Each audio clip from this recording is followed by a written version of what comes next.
Hi, Namaskar. This is Ashish Agrawal.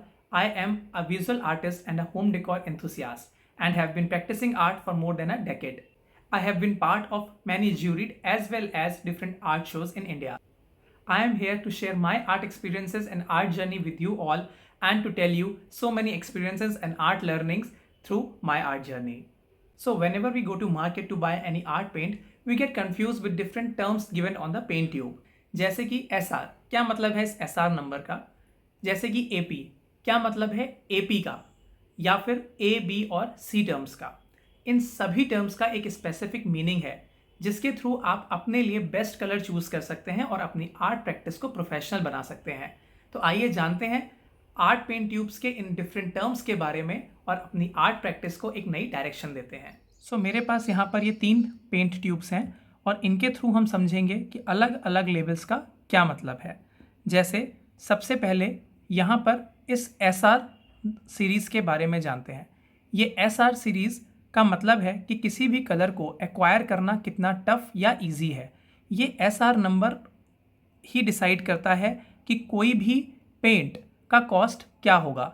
SR1 is always the cheapest one, whereas जब भी हम उस series में आगे बढ़ेंगे 2, 3, 4 and generally it goes up to 5, वो नंबर ही डिसाइड करेगा कॉस्टिंग।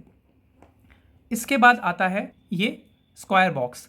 ये स्क्वायर बॉक्स बताता है कि हमारा कलर कितना ओपेक है, ट्रांसपेरेंट है या सेमी ट्रांसपेरेंट है। जैसे इस अल्ट्रा मरीन ब्लू पर आपको ये हॉलो स्क्वायर दिख रहा होगा। इस हॉलो स्क्वायर का मतलब है कि ये कलर ट्रांसपेरेंट कलर है, जबकि ये जो जिंक वाइट है, जिंक वाइट पर बना हुआ ये फिल्ड स्क्वायर बॉक्स शो करता है कि ये जिंक वाइट एक ओपेक कलर है। जबकि इस परमानेंट डीप कलर पर एक हाफ फिल्ड और हाफ ब्लैंक स्क्वायर बॉक्स है जो शो करता है कि ये कलर एक सेमी ट्रांसपेरेंट कलर है।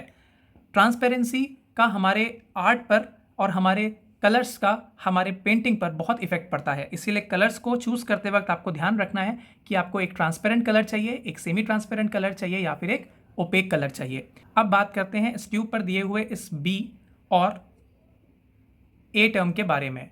तो ये B और A जो सीरीज़ नंबर्स हैं, कैरेक्टर्स हैं, ये हमें शो करते हैं कि हमारा जो कलर है वो कितना परमानेंस के लेवल पर आगे है। जैसे A का मतलब हाईली परमेबल मीन्स परमानेंट, जो लॉन्ग टाइम तक आपकी पेंटिंग पे रहेगा, जबकि B का मतलब है लिटिल परमानेंट। ऐसे ही C का मतलब होगा हमारा लेस रिलायबल और लेस परमानेंट कलर।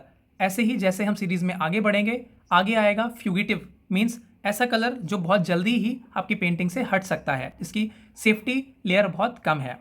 इसके साथ ही अगर हम बैक साइड में देखेंगे तो यहाँ पर आपको एक लेबल नज़र आएगा, that is called the label AP। इस लेबल AP का मतलब है कि आपका ये कलर एक नॉन टॉक्सिक कलर है और आप इसे अपनी पेंटिंग्स में यूज़ कर सकते हैं and this is completely harmless. AP label है, उसके साथ आपको यहाँ लिखा हुआ नज़र आएगा conforms to ASTM non toxic, that means this colour is completely safe for the uses.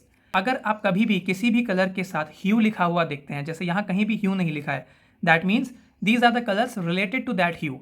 But अगर यहाँ लिखा होता ultramarine blue hue, in that case वो कलर कहलाता exact copy of the actual hue of that particular pigment.